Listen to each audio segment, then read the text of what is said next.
देख रहे थे कि इस समय मौजूद है रोहतास जिला के शिवसागर में। और आपको हम बता दें कि आज लोजपा रामविलास के राष्ट्रीय अध्यक्ष चिराग पासवान रोहतास जिला के शिवसागर प्रखंड के सोंडेहरा गांव पहुंचे। सोंडेहरा गांव पहुंचने का उनका मुख्य उद्देश्य ये था क्योंकि सोंडेहरा गांव के रहने वाले थे एक दरोगा जिनका नाम वीरेंद्र कुमार पासवान बताया जा रहा है। वो पिछले वर्ष यानी कि आज से 1 साल पहले वो जिस बगल के जिला में पदस्थापित थे और उसके बाद वहाँ पर छापेमारी करने गए थे और वहाँ पर उनकी हत्या कर दी थी अपराधियों ने और इसके बाद वो शहीद हो गए थे। और उसके 1 साल के बाद यानी कि आज उनके गाँव में जो कि सोंडेहरा के रहने वाले थे तो सोंडेहरा में उनका प्रतिमा का अनावरण करने पहुंचे थे लोजपा रामविलास के राष्ट्रीय अध्यक्ष चिराग पासवान ने अपने संबोधन के दौरान बिहार सरकार पर जमकर निशाना साधा। साथ ही साथ उन्होंने बताया कि बिहार आज भी पिछड़ा है और 30 साल से जो लोग अभी सत्ता में यानी कि उन्होंने सीधा तौर पर कहा कि आरजेडी और जदयू 30 साल से यही 2 पार्टियां हैं जो कि बिहार के केंद्र बिंदु रही हैं, बिहार की सत्ता में रही हैं, लेकिन आज भी जो है बिहार पिछड़ा रहा है। इसके साथ साथ उन्होंने स्पष्ट तौर पर कहा कि जब भी चुनाव आता है लोग आते हैं, चाहे जदयू वाले आते हैं या फिर आरजेडी वाले आते हैं, आकर कहते हैं कि हम पे विश्वास करो, हमको वोट दो,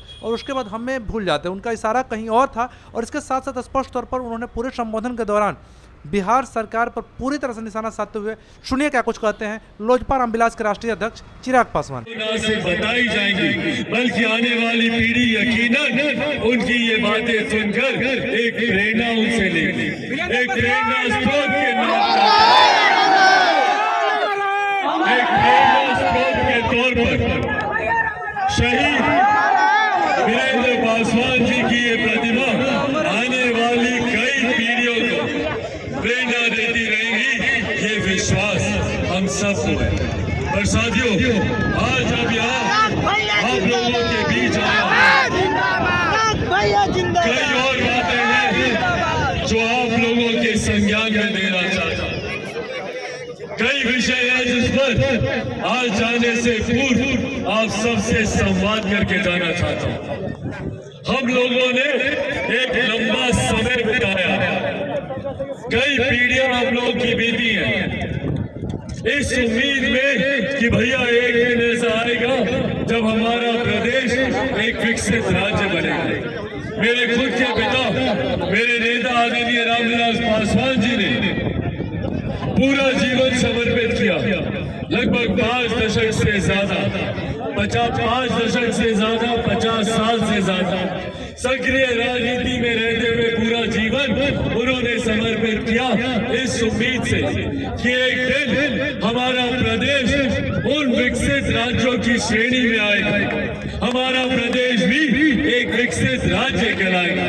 पर कहीं ना कहीं हमारे प्रदेश की ये विडंबना रही कि आजादी के 75 साल बीत जाने के बावजूद आज जब हम लोग देश में एक तरफ अमृत महोत्सव मना रहे हैं तो वहीं दूसरी तरफ हमारा प्रदेश है जो आजादी के 75 साल के बाद आज भी मूलभूत जरूरतों के अभाव से जूझ, आज भी गली गली हर घर नल का जल पहुंचाना, गांव के आगे सड़क बनाना, आज भी मूलभूत जरूरतें हमारी सबसे बड़ी समस्याएं बनी हुई। दूसरे राज्यों को जाकर देखिए, दिल्ली मुंबई जैसे राज्य चमचमाते शहर भैया, जहाँ पर लोग विकास की बात करते हैं तो मल्टीप्लेक्सेस की बात करते हैं, शॉपिंग मॉल की बात करते हैं, बुलेट ट्रेन की बात करते हैं।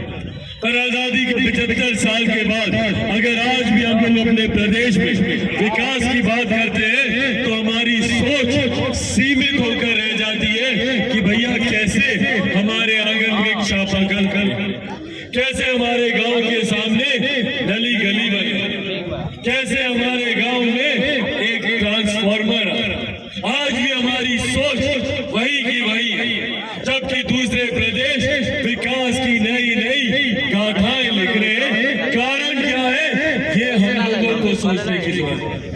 आज जब आप लोगों के बीच आया हूँ, आप लोगों से पूछना चाहता हूँ भैया, मंथन कीजिए, सोचिए कि क्या कारण है भैया कि जब भारत एक साथ आजाद हुआ, भारत के तमाम प्रदेश एक साथ आजाद हुए, तो क्या कारण है कि कई प्रदेश इतने आगे बढ़ गए और बिहार जैसे प्रदेश आज भी आजादी के 75 साल के बाद भी पिछड़ा प्रदेश कहलाते। कब तक पिछड़ा प्रदेश कहलाएगा बिहार?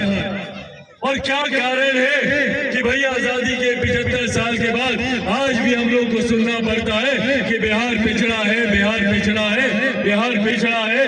कब विकसित होगा हमारा प्रदेश? और क्या कारण है कि हमारा प्रदेश आज तक विकसित राज्य नहीं बन पाया?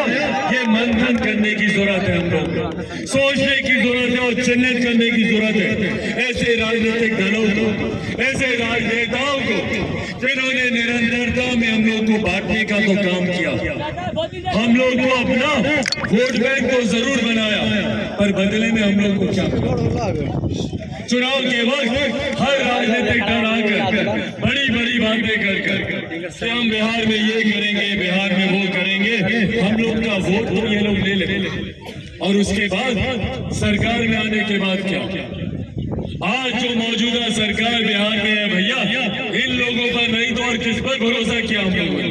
आज जब ये लोग आकर कहते हैं, और वो दिन दूर नहीं है भैया, जब बिहार में फिर चुनाव होंगे, फिर ये लोग आएगा और फिर ये लोग बोलेंगे कि भैया हम लोगों पे विश्वास करें, चाची हम लोगों पर ध्यान दें। आकर बोलेंगे लोग चुनाव के बाद, तो पूछेगा इनसे कि भैया पिछले 32-35 साल से अगर आप लोगों पर नहीं तो और किस पर भरोसा किया हम लोगों? आज जो दोनों सत्ताधारी दल बैठे हैं बिहार सरकार में, राजद हो या जनता दल यूनाइटेड हो, पिछले 30-32 साल से इन लोगों की सरकार है। 15 साल तक हम लोगों ने लालू जी राबड़ी जी का हम लोगों ने शासन देखा। लगभग पिछले 2 दशक से नीतीश कुमार जी को हम लोग देखते आ रहे हैं। तो भैया जिंदगी के 35 साल हम लोगों ने इन पर विश्वास नहीं किया, तो और क्या किया? पर बदले में क्या मिला भैया हम लोग को?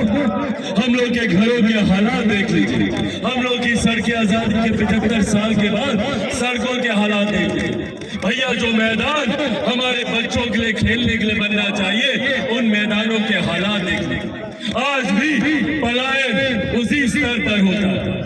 जब हमारे मुख्यमंत्री पहली बार 2005 में मुख्यमंत्री बनकर आए थे, तो उस वक्त मुख्यमंत्री नीतीश कुमार जी ने कहा था, और याद होगा संभव था आप सबको, उस वक्त मुख्यमंत्री जी ने कहा था कि मेरा सपना है कि जितने लोग बिहार से पलायन कर दूसरे प्रदेशों में गए हैं, मैं उन सब लोगों को वापस अपने प्रदेश में लेकर आऊं। सोचिए, जो मुख्यमंत्री 18-20 सालों में खुद अपने सपने को पूरा नहीं कर पाए, वो हम लोग के सपने को क्या पूरा करेंगे? ये पूछना चाहिए।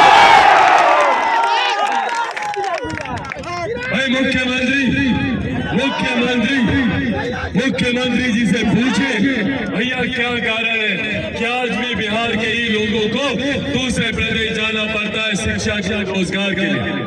भाई मैंने कभी नहीं सुना, दिल्ली में रहा हूं, मुंबई में मैंने काम किया, मैंने कभी नहीं सुना कि कोई दिल्ली का लड़का बिहार आता हो शिक्षा के लिए। आता है क्या? कभी सुना कोई मुंबई का लड़का लड़की बिहार आया? तो फिर क्यों? अभी आपने सुना लोजपा रामविलास के राष्ट्रीय अध्यक्ष चिराग पासवान को उन्होंने स्पष्ट तौर पर सभी चीजों के बारे में बताया। साथ ही साथ उन्होंने बिहार सरकार पर पूरी तरह से निशाना साधते हुए कहा कि 30 साल से सत्ता में रहने के बाद भी आज भी बिहार पिछड़ा का पिछड़ा ही है। आज भी बिहार का विकास जितना होना चाहिए था उतना नहीं हुआ है। 30 साल से अगर बात करें, उन्होंने स्पष्ट तौर पर लालू प्रसाद यादव का भी भाषण में नाम लिया कि 15 साल लालू राबड़ी जी रही जो आरजेडी से थी, और उसके बाद जो है नीतीश कुमार जो है उसके बाद से जदयू से हैं, और 30 साल से यही लोग बिहार के सत्ता में रहे हैं, उसके बाद भी बिहार का जो है विकास नहीं हो पाया है।